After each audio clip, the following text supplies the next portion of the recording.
Continuamos con más noticias. Un nuevo amparo fue presentado ante la Corte de Constitucionalidad. Esta vez busca retirar inmediatamente del cargo de Contralora General de Cuentas a Nora Segura, mientras que sindicatos de la institución se pronuncian al respecto.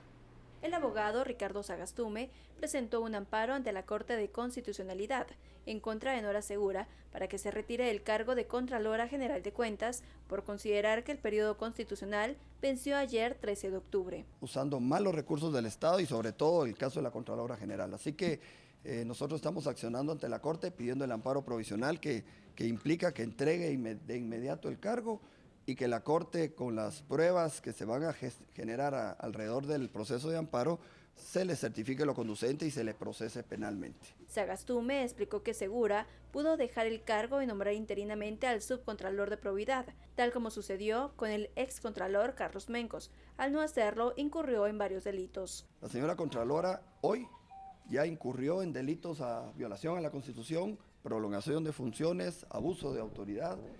Ya ella debe ser procesada penalmente, además de que debe ser destituida del cargo que hoy ocupa ya ilegítima e ilegalmente. El Sindicato de Trabajadores de la Contraloría salió a la defensa de Nora Segura, afirmando que debe dejar el cargo en diciembre, aunque esperan que la Corte de Constitucionalidad resuelva la duda. Que hay un acuerdo, el 37-2010, que se fue dado en el Palacio Legislativo el 6 de diciembre del 2010, donde se nombró a la actual Contralora.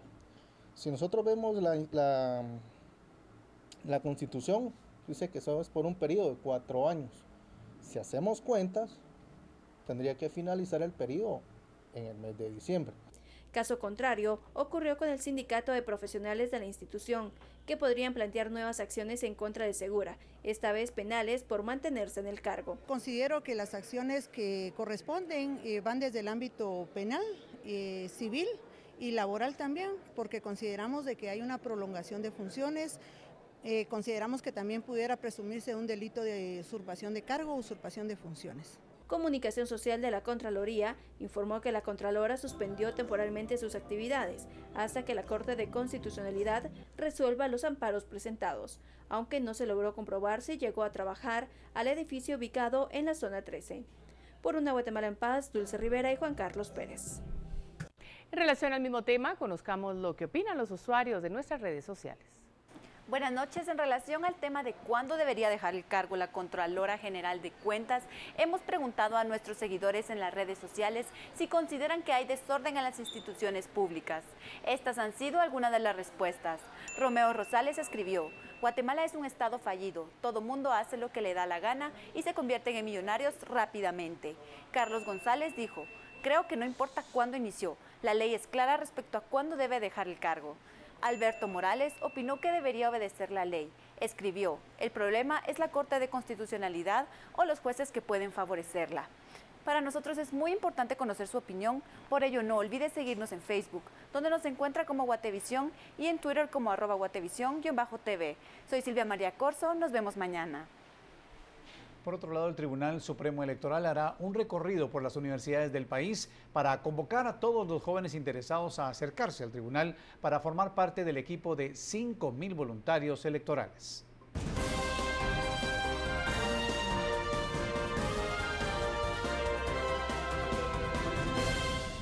El único requisito para ser voluntario del Tribunal Supremo Electoral es ser mayor de edad y tener entusiasmo. El voluntariado comenzará a funcionar desde enero y tendrá a su cargo varias funciones, entre ellas: ayudar a la ciudadanía a actualizar sus datos, ayudar a la ciudadanía a empadronarse, y en el día de las elecciones pues ayudar a la ciudadanía a encontrar su mesa, guiarlos, observar que no hayan cuestiones anómalas durante todo el día en los centros de votación.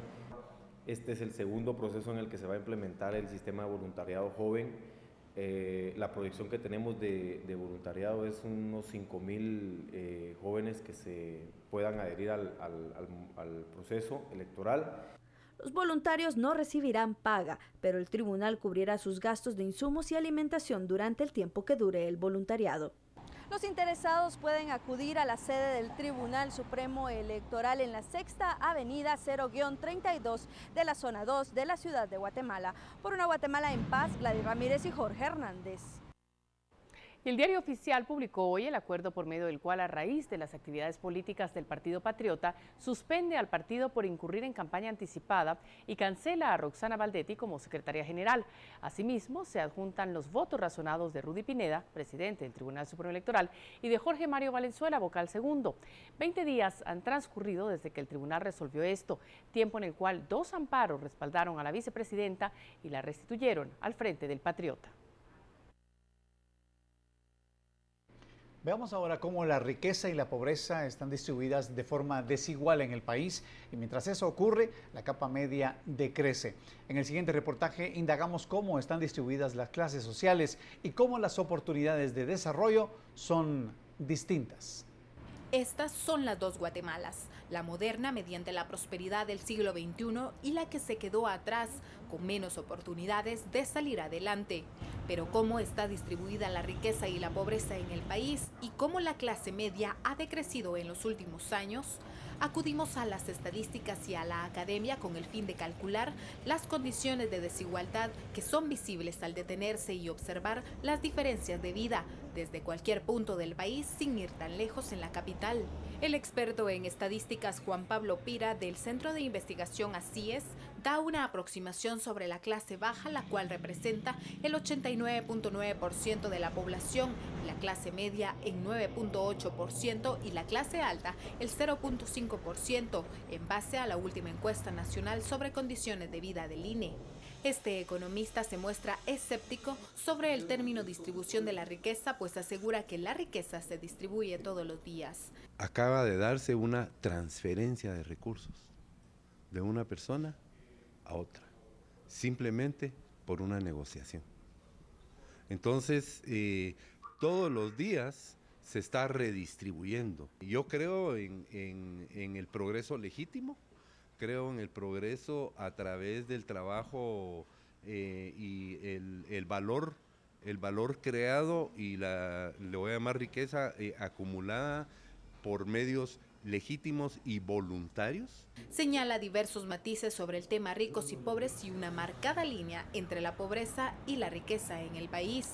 ¿Es justo que la sociedad la retenga a usted porque el otro no tiene? Como que si estuviéramos en una carrera de 200 metros y usted tiene posibilidad de llegar ahí muy rápidamente, yo vengo y la detengo. Y con un lazo no la dejo correr. ¿Por qué? Porque el otro no puede correr tan duro. Datos del Banco Mundial señalan que la clase pobre tiene ingresos de $4 por persona al día, es decir, 63 de cada 100 habitantes tienen esos ingresos en promedio. También identifican una clase vulnerable cuyos ingresos son entre $4 y $10 por persona al día y es un 27.45% de los habitantes, mientras que 8 de cada 100 guatemaltecos ganan entre $10 y $50 por día, siendo esta la capa media según el Banco Mundial. Es la que menos problemática tiene en captarle los recursos a la clase media.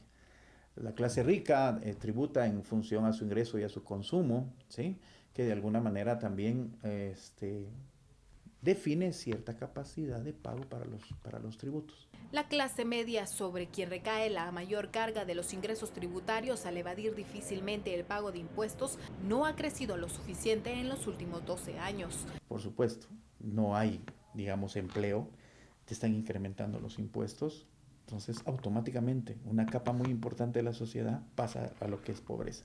Por eso es importante el censo. Del 2002 al 2014 han habido cambios muy importantes en la economía.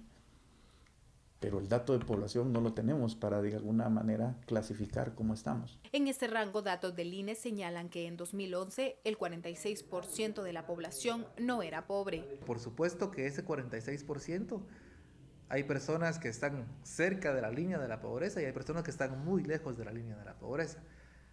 ¿A quiénes llamarles clase media? ¿A quiénes llamarles clase media alta? ¿A quiénes llamarles clase alta o muy alta?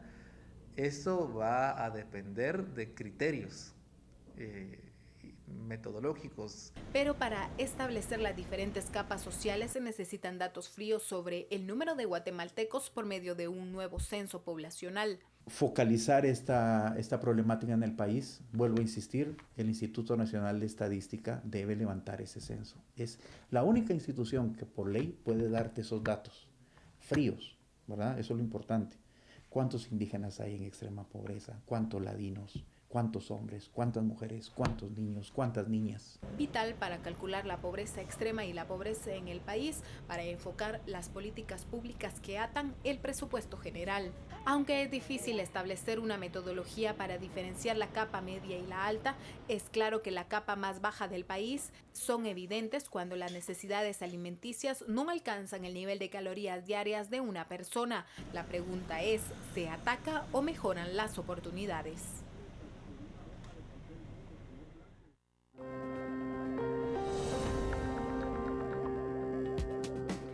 Cuando volvamos, Guatemala, el país más vulnerable al ingreso del ébola. Todos los detalles cuando regresemos, no se vayan.